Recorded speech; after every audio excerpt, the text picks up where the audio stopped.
For those just starting out, to those who built their reputation. In the detail industry, navigating the course is a daily grind. This is Play-by-Play, with industry professionals tackling topics and offering tips to help improve your game plan. Now, here's your Play-by-Play. All right, what's up, everybody? Dustin Jackson here with my boy Ryan Hagan. I'm the cute one. And no, he's not. And we're back for another episode of Detail Bookie. We are continuing our MVP party series. We got our boy Justin Wamsley with EcoShine Detailing. Where are they out of, Ryan? So EcoShine actually has multiple locations, so you really can't pin them down to any particular one. But they definitely do both mobile and in-house. I'm so sorry, Justin. Yeah, that's not my shit. We're going to find out when he comes on. Anyways, we're going to have him on and find out just where he's located. I feel like Ryan should know. I did, but hey, this series has been absolutely great. I'm excited about having our guys on. It's great conversation. Again, the MVP means that they are a user of Detail Bookie, which is a software company that helps them run their detailing business. They've made that decision, and as they will tell you, I think it's been a great one, and it's really helped organize and streamline their business. So as we dig deep in with them, we're going to talk about things that are going on in their world, some of it detail related, some of it just personal related. So series is going awesome, and can't wait to continue on. That's right, man. We really want to spotlight our customers because, I mean, without these guys, this wouldn't be possible for us. Right. A lot of these folks that we're having on, they are big contributors to our group. Yes. They're an inspiration to the younger detailers in the group. Justin's just absolutely killing it, man. He is. They are, man. It's really good. He kind of reminds me of myself as far as the shop goes. I mean, because they do literally everything. I mean, he was just talking about PPF, which we don't do, but they do boats and RVs and cars, and he's just a go-getter. I mean, two shops, we know how hard that is. Right. We know how hard one shop is to run and manage. So imagine two, and then with mobile units and stuff. That's rough, huh? Yeah, I can imagine. I mean, it's great, and I think it's absolutely awesome what he's got going on. That's awesome, man. So we're in addition to having Justin on, you guys should stay tuned for our Hacker Hack. Oh man, it's always awesome. Just great information. A wealth of knowledge. And, we're going to show you how to get in between those really hard to reach spots on an emblem. So if you're polishing an emblem and you get stuff in between them, we're going to show you how. Ryan's going to explain to you how he does it on a daily basis. All right, thanks, Dustin. What else has been going on? Yeah, before we get to that, we have had some big stuff going on at our shop all week, and it's something that I'm going to pat ourselves on the back. I never do this kind of stuff, but my team has just pulled one off this week. We had the Prentice St. Clair. He owns a detail shop in California, been detailing since the early 90s, been training since the late 90s. That's Ryan St. Clair's dad, right? It is not Ryan St. Clair's dad, no. It's Prentice St. Clair. And he does have two daughters and a son, but they're one of them are buddy, Ryan. Okay. So he does consulting. He comes into detail shops, he looks at your processes and how you do things, and he draws up a plan as to what he thinks is working great, what he thinks is not working great, on what you can do. A report is what I was thinking of. He writes a report on how you done. And he also is with a member, one of the founding members of the IDA. And he delivers the test and for skills validation, and then and certified detailer. So you take the paper test for certified, and then he validates your skills. Validates he knows you know how to do that. You're looking at my patches. I was looking at your patches, man. That's a nice little addition there. It is. You got your member so, patch. We got a certified detailer, and your skills have been validated. And then also I passed the Marine as well. Congratulations, sir. Yeah, but the guys did great. They passed the test.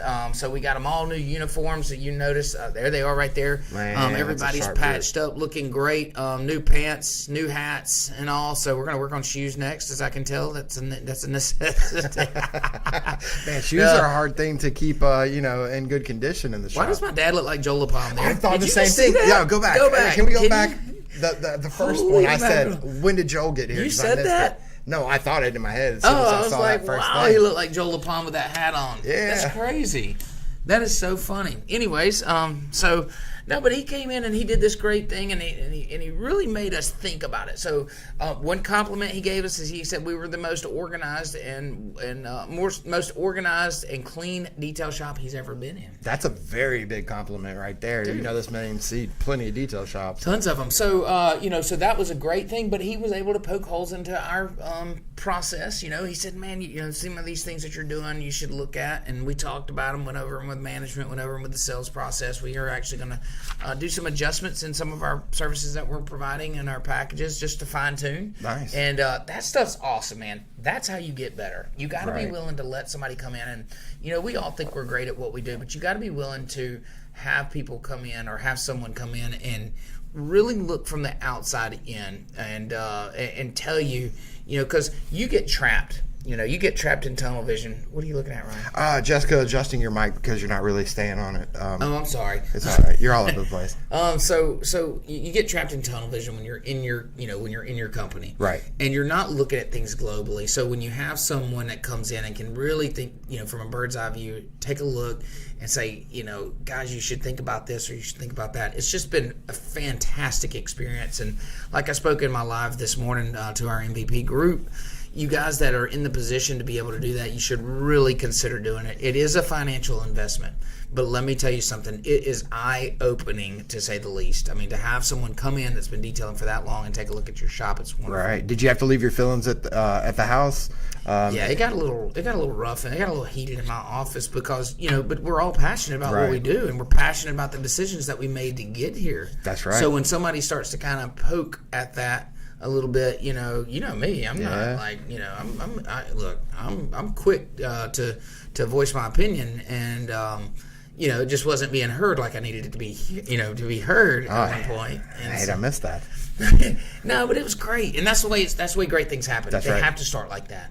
Passionate people do big things, and everybody on our team is passionate about what they do. And we do our best just to hang on, dude, because and we know that if we can hang on, we're going places. That's right, man. Yeah, and I mean, and it's so you think of it that way.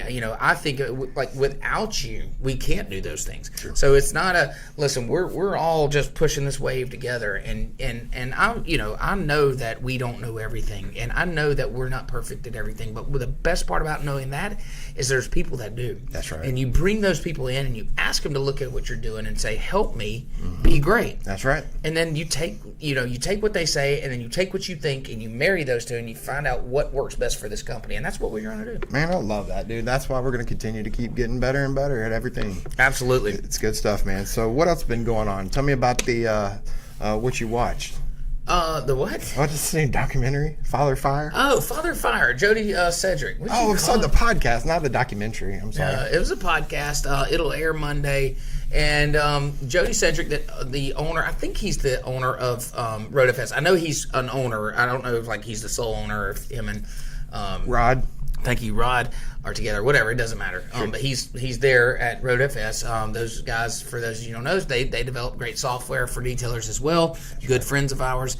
And he invited me to do this a podcast that he's doing a series on fathers and entrepreneurship. So guys that have kids and also own businesses, and how those two work and together, and how and it was awesome. It was we talked about my dad, and we talked about my upbringing, and how it is working with him, and then we talked about my kids, and for those of you that don't know, I married Melanie. She had 3 boys, and then I have a girl, but they're all mine 100%. And 4 kids is a lot to handle, man. 4 kids, I can imagine. 3 boys that are all boy. Oh, yeah, right. And so we just talked about that. Talked about the struggles of keeping up with both ends, and how to handle that. And so if you guys can, it's on his I think it airs on his personal Facebook page. It may air on RotoFest's as well, but it's called Father Fire, and it's really good. Definitely check that out. It turned out to be a good podcast. So awesome, man.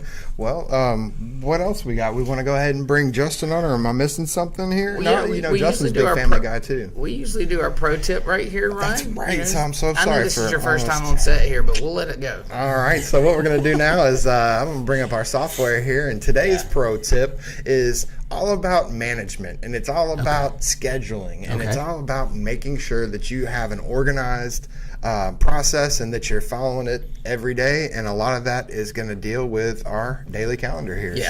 Yeah, and so what you're looking at here is our daily calendar at Easy In. We have 3 different bays that we call, 3 different crews that we call bays. And you can see the jobs that are lined up, yesterday's jobs that are lined up, and, one of them's in curing, and there's different statuses that these jobs, are in.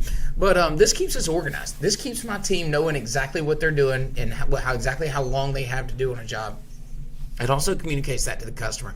And this consists, so if you're a road unit or mobile unit, you can you add your work bay in as a mobile unit, and you can do those jobs on the road. If you have both, you can add those work bays where one of them's in house and one of them's on the road. Oh yeah, if you do tent or PPF, you can have specific bays that are that are only going to book your those tent jobs in there, and so it's been a really big asset to those guys that do have multiple services tied into one business. That's a lot of detail companies. They're not just detailing, and they're doing other things, and these guys are bringing in other services, and so our software has to accommodate to that. And I feel like we've done a really good job of setting those work bays up where you can use those to manipulate your schedule, or especially if you're a part-timer. We've signed up a few of those lately. A lot of cops and firemen, they might be part-time, but their hours are so funky that literally, I mean, you have to have a lot of customization there. Yeah. So that's today's pro tip. Good one, Ryan. You always bring in the heat. You just don't know when to deliver it. That's correct. Was I supposed to deliver it there? I don't know. Okay. All right. Let's bring our boy Justin Wamsley on. Let's talk to him about EcoShine. And first thing we're going to find out is where it's located. What's up, Justin? What up, guys? How you doing, brother? I'm doing great. Thanks for having me on.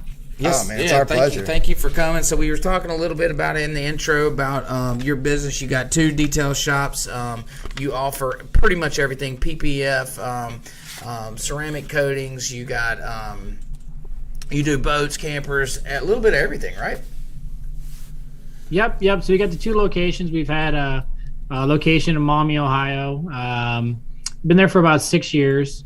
Wow. And then this space, where I'm at right now, is in Toledo. It's about 20-25 minutes away. It's in another part of town closer to the Michigan border, so I could actually get Michigan customers as well. Nice. So it's a nice difference between the 2. Yeah, so they're only 30 minutes apart. That makes it nice to manage. I'm sure you're kind of bouncing back and forth a lot. Yeah, that's crucial. So before we dig deep on the detail shop, I mean, we definitely want to talk detailing. We definitely want to talk shop. But before we get to that point, we kind of like to talk a little bit about things outside of detailing, some hobbies that you may have or things that you do outside of detailing. Is there anything, what do you do when you're not at the shop working? Summertime, we're usually up at the lake.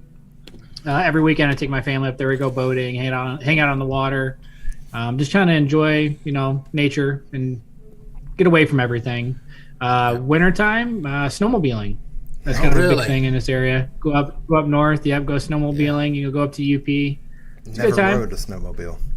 No, I was at IGL and we was talking to Mike Carlin, and he does a lot of snowmobiling. And he's like, "Dude, you've got to come." He said, "It's the funnest thing." And I'm just like, "Really? I've never been on a snowmobile. We never had, snow. I think that's a prerequisite to a snowmobile is snow. Indeed. But we were talking about it's very important. Yeah, you mentioned, but you mentioned the lake. You mentioned being on the boat. I'm a boating guy. I've been a boating guy my whole life. As long as I can remember, I want to be on a boat. What is unique? I was talking to Julia in our marketing department. She wanted me to ask this question. You mentioned surfing behind the boat. So tell us about surfing behind your boat. Is that lake surfing is a thing I found out today. Yeah, so like a lot of the wakeboard boats obviously nowadays have surf systems in them. When you push buttons and it brings out tabs, it basically displaces the water and creates a wake behind your boat. You either surf, starboard or whatever side you want to surf on. Sure. And it's low impact, doesn't hurt you for like a guy like me. I don't need to go wakeboarding and break up my ACL or anything like that. Sure. You get to do surfing. It's easy to try. It's fun. Awesome. I've seen a lot of it. So when I was growing up, I bought a Centurion wakeboard boat, and we did a lot of wakeboarding. So we had the wake plate and the ballast tanks and stuff, and we'd build that wake as tall as we could get it. Sit everybody in the back, just drive the back of the boat in and build the wake. But it was dangerous. That's cool, man. It's dangerous, dude. Wakeboarding is dangerous. Like, your feet are fastened in this board, and you're hauling ass. When you cross that wake, you shoot out to the side and you cross. I mean, you got to commit, and I mean, it literally is dangerous. You ever injured yourself out there? No, but I was pulling a guy one time and broke his ankle. The rope got caught with the rope and pulled him. Unfortunately, honestly, that's the only thing that could happen when you surf. Yeah. If you ever get a chance to do it, you should try it. It's fun. Oh, I'd love to. I would absolutely love to try it. We'll have to figure that out. The boat that I have now is not going to create much of a wake. I had a big pontoon boat. So times have changed, my friend. Wake boat to pontoon. Yeah, they make pontoon surf boats now. You're kidding. Listen, pontoon boats are just like, I would never have said I own a pontoon boat unless it was the pontoon boat that I own. It's like the coolest one around. In my opinion, it's the coolest one around. But they're coming. They're developing these pontoons that literally do anything and everything. I mean, they got twin engines now on them. They got them for like wakeboarding and surfing now too. Yeah, they got ballast tanks in them and everything. Oh my gosh. Are you going to be upgrading soon? Yeah, I see an upgrade happening. That's it. We're trading. Mine's for sale. I have a great boat for sale, by the way. Tell us about EcoShine, man. Where did you come up with the name of your business? I was thinking about that. It just came to me. I don't know. Yeah. I originally started my business because I needed to pay for my wedding, and I was in college at the time. I had no money, so I was like, I'm just going to start a side hustle. I'm working at the hospital, and in my free time, I was going to detail. And I ended up blowing up, and I just came up with the word EcoShine. It was, at the time, obviously we still use VOC compliant products. So pretty much any detailer does, but we try to reduce the amount of water we use. We don't really do any rinseless washing because in this area it's almost impossible, especially during the winter time. But I don't know. That's a hard question to ask because it just came to me, honestly. And this is a funny story. I actually found someone that used our logo. It was on a piece of toilet paper. I swear. It was it said EcoShine on a toilet paper roll. I'm like, what the? I'm like, yeah, it was crazy. How unbelievable is that? Wow. So, we see all kind of names. We see all kind of names when we're selling software to as many detail. You're out there as much as you are, and so yours is actually one of a kind. Yes. And it's nice to see that. That's refreshing for us to see, but one that we see a lot of. I'm not saying it. Okay. We see a bunch of the same ones, okay? We won't name drop here because we don't want to make anybody feel any kind of way. I know. I'd make 4 or 5 of our customers upset. But literally, there's one in particular that we had a couple signups yesterday, and they're the same, back to back. And Ryan screenshot, I said, "Can you believe this?" I'll say it. Okay, don't say it. I was going to say because it was whenever I created my first I can demo guess. site. You want me to guess? Go ahead. Yeah, let's go see. get it. Yeah. Does it include the word perfect or obsessed? Oh no! No, but I know where you're. Yep. Yeah, plenty of those. OC detailing. A lot of those are OCD. Yep. Obsessive. Close enough. You're close. Yeah, I thought I was so original when I created my first demo site, and what was it? I forgot. It was attention to details. It's a great. I just thought I was so clever, and then I started seeing that that wasn't original. It was very common. It was pretty common. Yeah, it definitely is probably the most common one that I've seen. But it makes sense. It does. It's attention grabbing. That's right. And we joke around about it, but it's a great name. That's right. And great names get read. What did I tell you the other day? Imitation is the best form of flattery. So that's right. If your name's being used by other guys, then that means you should be flattered. Yeah. So any guys out there named Ryan Hagen, I'm flattered. That's not that you continue to use that. So obviously you don't wake up one day with 2 detail shops and all that you have going on. You said it started because you were paying for a wedding. How long you been in the business and kind of walk our way through. I mean, you didn't just wake up overnight and be as successful as you are, right? Yeah. No. So we started. I believe I started back in 2013. That was when I was doing it part time. I officially went full time about a year later in 2014. Started the business out working out of my daily driver. I had a Dodge Charger at the time. I bring my own stuff, hook up to the chemicals and water to the customer's house and use their electricity.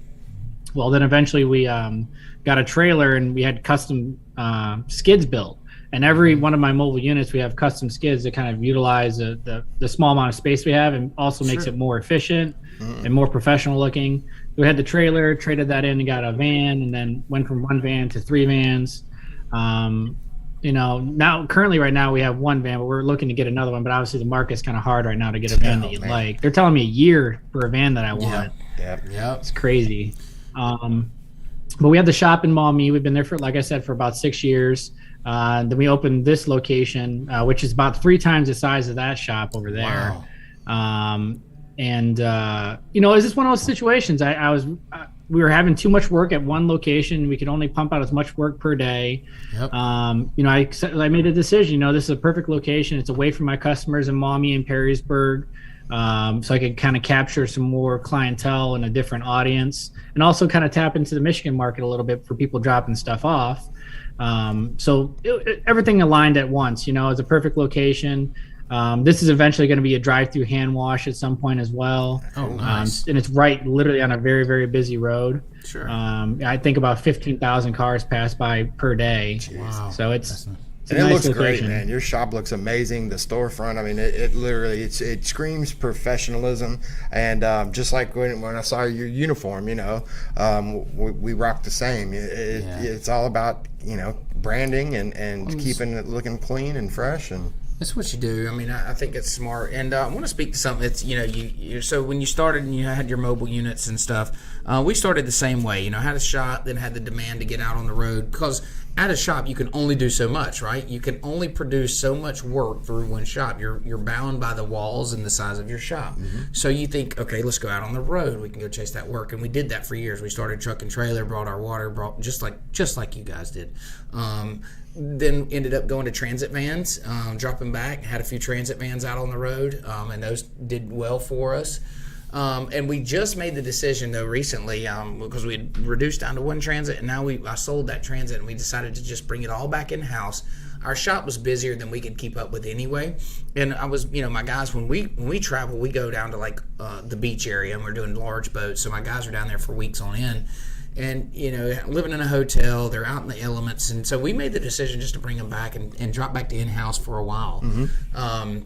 And these things, you make these decisions in business, and you try to do what's best for the company and what works out, for the guys and girls that are involved. Sure. And with it. So changing and evolving from truck and trailer to van, and then new vans and skids. All that's just part of business, and you develop these processes that help everybody out and make you more efficient. I love it. Yep, it's a process, man. That's why we get rid of the 2 vans. There's nothing wrong with them. They're great, but we got to the point I was stretched thin, and they weren't being used what they were used for. And I want to build the ultimate van. I want to have 1 van at one shop, 1 van at the other shop, and just call it a day, and that's it. You kind of consolidate as the longer you're in business. Do you find yourself consolidating? And like when you start, you want to do everything. Okay, like we're going to do all this stuff, and then you get into it, and you're like, okay, what's making me money? What's causing me stress? Right. And what's making me money? Making the company money, and you start to say, okay, well, this thing, I can eliminate this or I can eliminate that. And it's fine tuning, your process and what is also. It's really neat to hear his story, because it kind of it runs right beside mine, and and we want to have 100 vans out, and you're like, whoa, real quick, first of all, you got to staff those vans, and that's an issue in itself. And speaking of adding services too, I mean, you recently, well, I say recently, but you've moved into also offering PPF, and how's that kind of worked for you, and how do you see your business changing once you added that? Yeah, I've been doing about PPF for a solid 3 years now by myself. Wow. I struggled at first because like the shop environment is really key. When I'm at the other shop and we only had Maumee, I had guys polishing across the room, so you have contamination underneath the film. You get that, you don't see it to the next day. So since we moved to this location, we have a dedicated PPF room. It's only nice. PPF cars go in there. It's a garage door, heat by itself in there. It's great. The installs have gotten a lot better. Ever since I moved to this location, I've actually became very profitable with PPF, and the work speaks for itself. Just like anything in the detailing industry, when you get these new cars, like especially a lot of the Corvettes we've been getting, they trickle. One guy tells the next guy, tells his friend because he bought a Corvette. So that's probably the most popular car we've done since we've gotten here. We've done about 8 of them so far. Wow. So it's definitely added service. It takes some patience. It takes some money to get used to it, but it pays off in the end. We're kind of to that point now. We're getting so much, and I kind of want to step back and I want to run the business rather than being working in the business. At one point, I did do that until I took on PPF. So I'm looking to hire some people in and get them trained adequately on doing and assisting only. I think I love that you bring that up, because in the detailing industry, it's plagued with guys thinking that they have to do everything, or they are the only ones that can do something inside their business. And something that I always tell them is, say, if you decide that you are the only person that can do that thing in your business, then you will be the only person that does that thing, and that's going to be the only thing that you do. If you can't back away from that and push somebody else into it, then you can never focus on the other things inside of your business. So either you're going to have to hire somebody, or they're just going to fall by the wayside, and your business won't be able to grow like it needs to grow. You got to be able to step back, train people to go do the things that you do to the level of quality or close to it that you can do it. They may not ever be as efficient. They're going to tear some shit up. They're going to cost you money, no question about it. But you got to be willing to put that out there, train them up, get them put in that position so you can go grow the business that you want to grow it to. It's okay to be uncomfortable. Absolutely. Well, that's where the growth happens, right? Like if you can't, if everything's comfortable around here, then we're actually declining. There is no flat line in business. Right. It's like you're either this way or this way. And if you're not uncomfortable, dude, you're not doing shit. Wow. Like, I mean, truly, like that's with anything in my life. Like, I feel like anytime I start to get comfortable is like, I feel like I'm declining. And so I'm really, Jessica, did you find that funny? They know it. Listen, there is no, it's week to week here. Every Monday we came in, and every Monday we come in and we say, here's what we did great last week. Here's what we sucked at, and here's the new things that we want to do. And it's week to week to try to chase our goals down. I love your mindset on that. I think it's awesome. Yeah, it's always very encouraging when you have the absolute best week you've ever had, and then as soon as we've acknowledged it, it's like, all right, now don't drop the ball. Let's keep going. We got to do twice this next week. Yeah. You can't get too comfortable. You're right. That's right. As soon as you start getting a little too relaxed and patting yourself on the back, that's when everybody takes off and you're standing behind them. That's it. Yep. That's it. So you guys, I'm just curious. You guys with your staff and all, do y'all have like weekly or monthly goals that y'all kind of chase after, or do you just be the best you can all the time? We push, man. Yeah. Just push. I want to get to the point that we're doing like numbers. We try to achieve like a dollar amount per staff member per day. Yep. We usually achieve that, but I kind of want to step a little bit further than that to kind of be a little bit more profitable. A lot of my guys right now, they're not, upselling customers. I want to kind of build some type of commission-based upselling for them. There's a lot of things I want to do. I kind of just got to step away from the PPF stuff a little bit and kind of focus on some other aspects of the business. Give you a word of advice, something that I've implemented, because I've tried every bonus structure there ever was, it seems like, and I've gotten really creative, but I did a profit share into all of my companies, 20% net profit share, and it's monthly. And so basically, whatever the company profits, I cut a check back on the 15th, divided up evenly amongst everybody in the company, 20%. So they affect the bottom line, and we drive my companies by numbers. So every company, we have sales goals, and it's how much money. We don't hide behind the money. We don't hide behind our expenses. We say, okay, we want to hit these goals. They're financial goals. We're like, how much in detailing do we need to do a day / a week / a month to meet our goal? And that's what we do, and we talk about it every single day. So in my detail shop, we have a meeting at 7:30. First thing we say is, okay, we did $3,800 yesterday. We got $4,200 on the books. We know that our goal is XYZ. We're either doing great or we need to pick it up. And I tell you, one of the things that I've noticed is when you do have that kind of structure, your guys out in the detail shop, they're going to start checking each other. If everybody's getting an even split and you've got somebody that's sandbagging, they are much more apt to check each other. And I was going to ask about that. Yes, absolutely. Well, if you ever want to talk off, you give me shoot me a text or give me a call, man. I'm happy to help you out with that. I've tried a lot of stuff, and I think there's over 30 employees here now, so can speak to it pretty in depth and at least maybe give you my experience in it, and then whatever that's worth. Okay. Who do you have running your other location? Austin. Technically he's not an owner yet, but he's in the works of becoming one at some point. Awesome. I do share some profit with him to kind of kind of grease the hinges and make him more awesome. Yeah. owner-like mentality, I guess.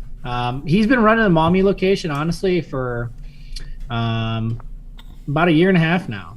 He does a fantastic job. He's definitely a valuable member at my business, and I just want to look for more people like him, so yeah. And I tell you, when you find those, you stick with them. So we're everybody always asks kind of how we keep strong-minded, strong-willed people, and you just have to be on the look all the time. I was talking to Jennifer Turcott the other day when we was in IGO, and name drop. Ryan, she actually texts Ryan all the time. She does text me. He likes to bring it up for some reason, like I care. No. Anyways, I was talking to her, and she just hired an employee, and she's like, I just don't know how to go from 1 to 2, and blah blah. And I said, well, you always be looking for number 2, like you always be looking for the next one. And she said, well, I'm not ready to hire, so you never will be. You'll never. If you start to look for them the moment you need them, then you're already behind, and you're going to lose the business that you had to get there. So you always be looking for that next hire everywhere. I was talking to another friend of mine, and he owns a plumbing company. He's like, man, how do you do it? I said, because everywhere I go, I'm recruiting. I'm like Nick Saban out there, man. I don't know if you know, but I'm like, everywhere I go, I'm talking to. I tried to hire the kid from Jersey Mike's up here. Did you? Yes. I was like, dude, I can change your life, man. You come to work for me, I can change your life. And he's like, I think I'll stay in the air conditioner. That's not bad, man. But that's how you build, man. You gotta network with people. I don't blame you, dude. Yeah, you gotta ask, and that's how we built the team. You look for those strong-minded. I don't care what they know. I want to see their energy. I want to see how strong-willed they are. Like, what is their work ethic? And if it's good, dude, I can teach you how to do whatever you're doing. But all I need to know is that you're going to show up every day and bust ass and give me your best, and you're hired. Man, we got this kid Ben who we put on the software. I think he's still 17 years old.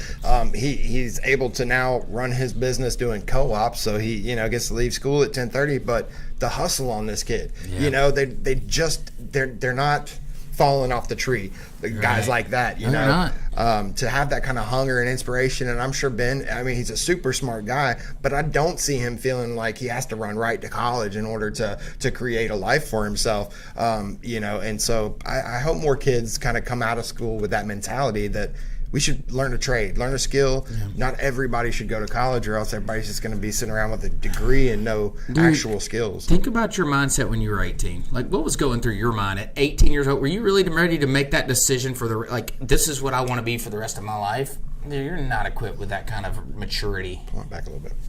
Yeah. Oh, I'm sorry. I love it when you touch my mic. Justin, did you go to college, or what was your experience? Yeah, I've got 2 degrees. I've got a degree in exercise science. I've got a master's degree in public health. Nice. So Ryan, take back everything you just said. Yeah, I was.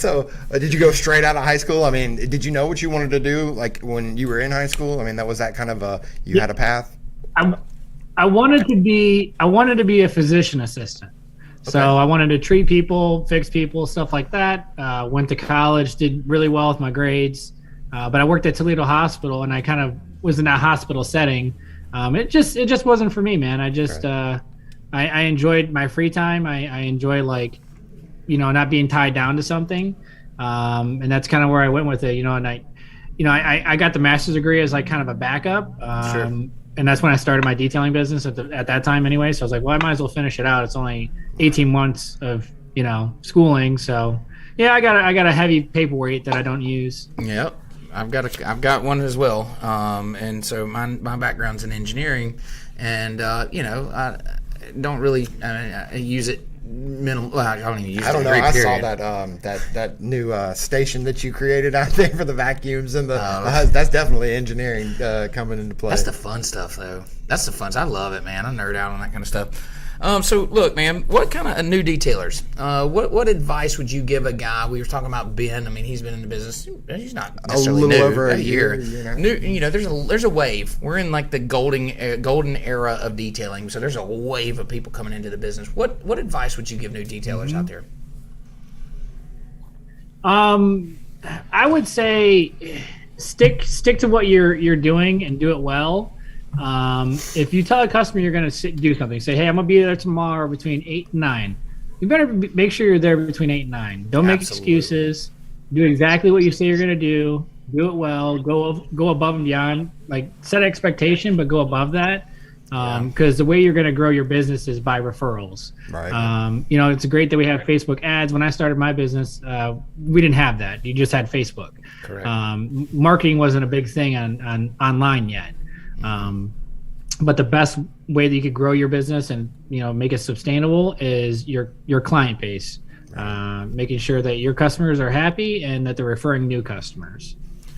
There's many different different lines of work where fake it till you make it can be applied, but that's definitely not something that you can do in this industry. I mean, you're literally faking it till you make it. You're gonna end up screwing something up. Learning on the fly happens, but you gotta have the base. You gotta have the base knowledge of what you're doing. I mean, we all go commit to jobs like when we were coming up, new in the business, that we probably didn't know everything about it.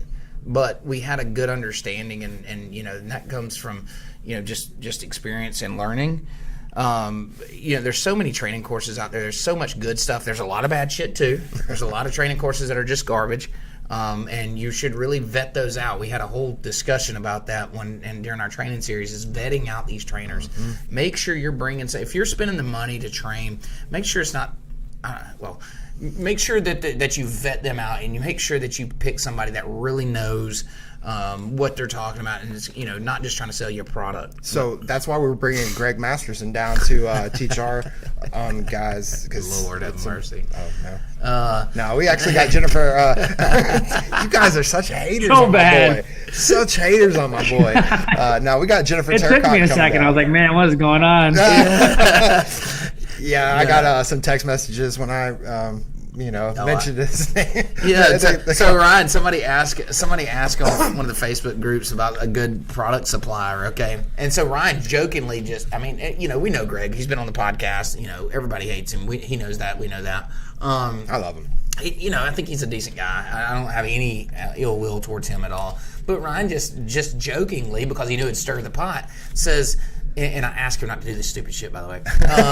Is just recommending Masterson's car care. I was first too. So yeah. And so then I get this barrage of texts. It's like from everybody that's anybody that's been on our podcast and says, "Dude, what's up with your boy?"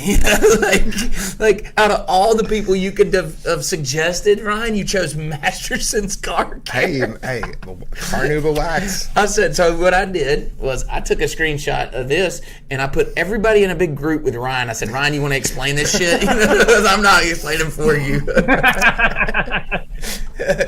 No. Yeah. Anyway, so we've actually got we got a training class coming up here on the 20th. Yeah. And we're IGL Jennifer Turcout's coming down. We got Rupes coming down. And it's going to be pretty cool, man. I like getting all the local detailers together and getting to spend some time with them. So how's competition in your area? I mean, we don't really think of the local detailers around us as competition, but so how do you feel about that? There is competition in the area. It's not really as friendly. I feel like a lot of people shoot for us because we're the shop now, which is okay. I try to set a standard and try to be professional about everything that I see.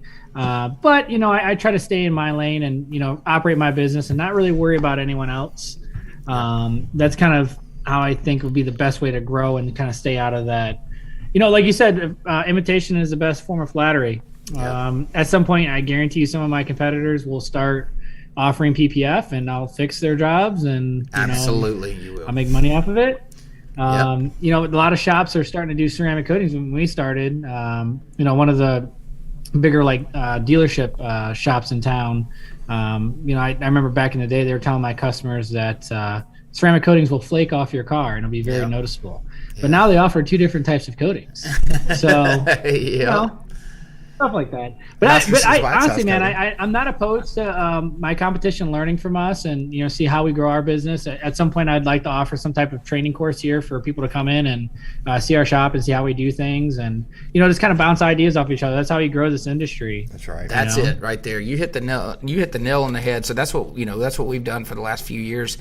We have Rupes in. Well, for the last 4 years, we've had Rupes in, and they come out, and I invite all the local detailers. It doesn't cost them a dime. Our local supplier, S&M Products, always kicks in and helps out, and you know, we invite everybody out. We go into the shop. Rupes does their shows out their products and does a little slideshow presentation stuff. And it's awesome to network with these guys that we're all in the same industry, and it helps us get on the same page as far as some things go. And it kind of eliminates the issues of like, well, you know, all the price shopping and things like that. If we can all get similar and we can all get on the same page, then quality and location just, you know, works everything else out. Right. And of course, it's not always a perfect world. I mean, you know, there are guys in our area that do things cheaper or do things differently, and that's fine. That's their prerogative. They can do it. But you know, I think that to welcome that competition, welcome that, you know, open kind of relationship where you're dealing with these guys on a regular basis, and you know, having them in your shop, I think it's awesome. It's worked great for us, and we've enjoyed it. Yeah, definitely something to consider. You know, I'd like to kind of grow the detailing, because I mean, in any area you start hearing more about these types of services, like ceramic coatings are becoming obviously a big thing for the last couple of years. Back then you had to explain to the customers, but now you're getting customers coming in, they're already educated. They already know what's going on. They already know what to expect, and they just want to see that you know what you're talking about. So if everyone in town's offering the same type of process and you're kind of around the same price range, it's a fair playing field. You know, everyone gets to decide where they want to go, and let the customers decide at that point. That's right. That's exactly right. So I've got a question. Usually Ron asks this question, but I want to know how software impacted your business. I want to know, like, you know, obviously you use Detail Bookie just because of the series that we're on. We don't just assume that. We know. How has the software affected your business?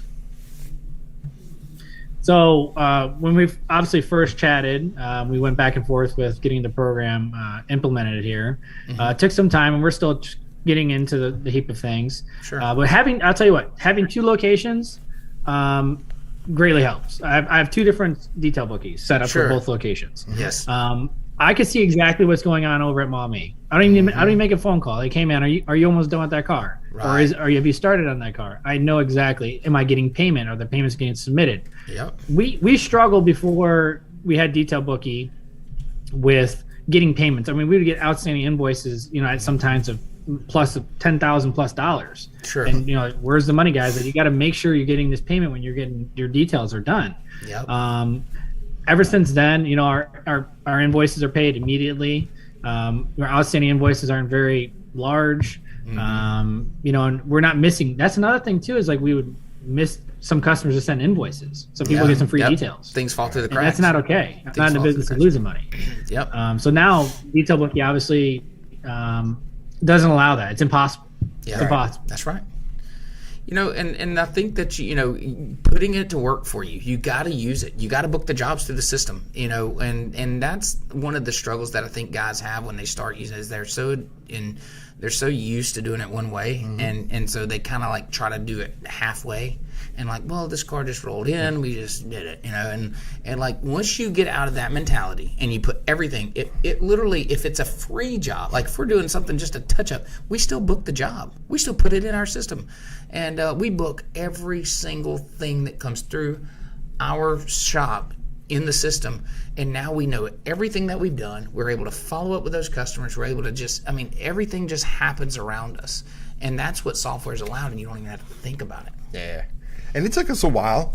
You know, it took us, you know, a good little while to get you kind of feeling where, you know, it was going to make sense, and that it was going to get set up and do what it needed to do. But I know once you got that second location and you pretty much figured it out on that, you know, it's just been I just been enjoying watching you grow, and you know where you. I know where you're going. You know what I'm saying. So we're all kind of heading there. So just appreciate you and.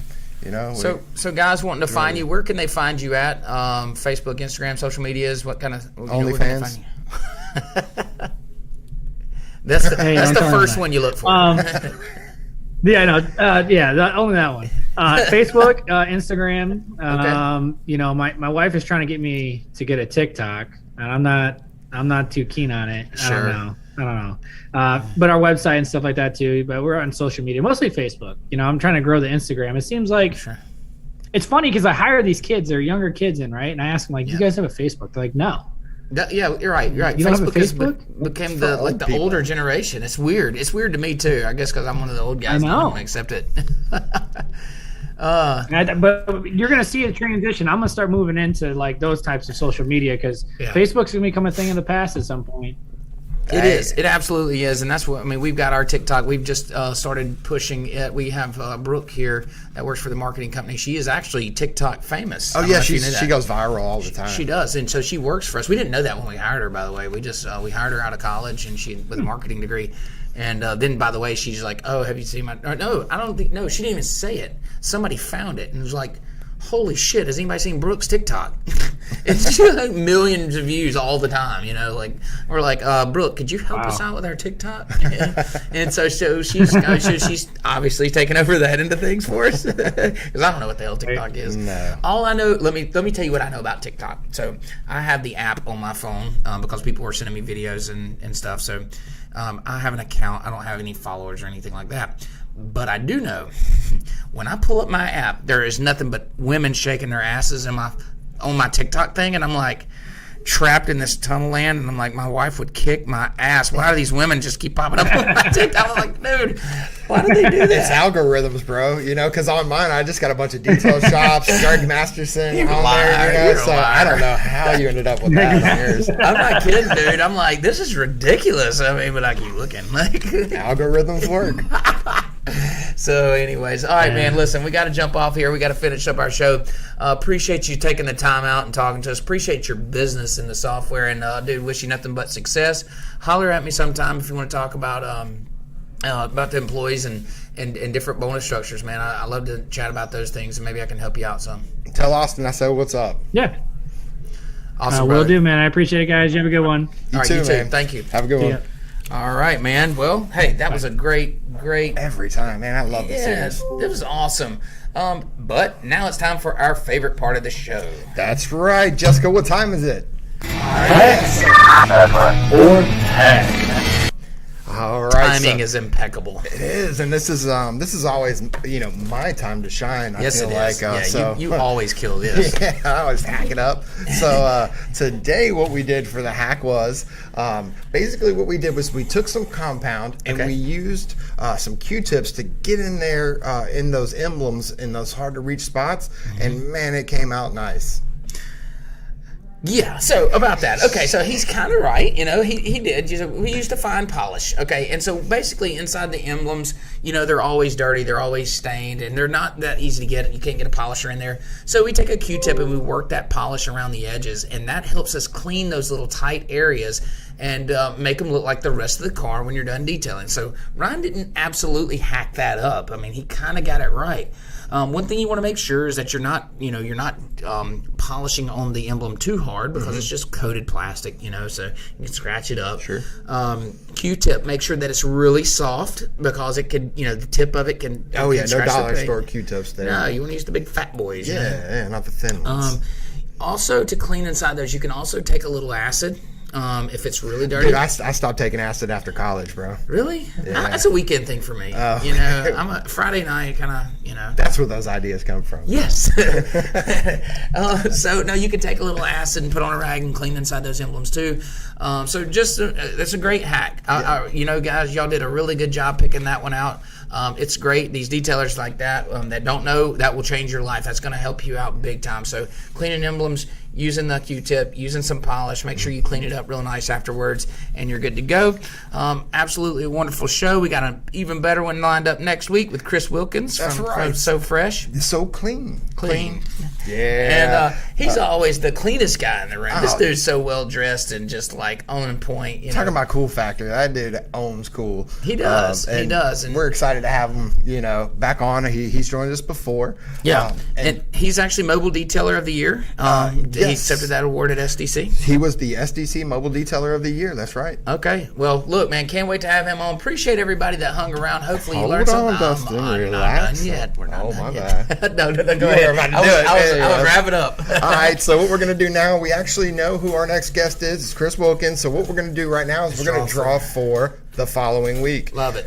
Who you think? There you go, Dustin. Who do I think? I have no idea, Ryan. That's what we're going to find out. Okay. All right. Drum roll, please. Okay.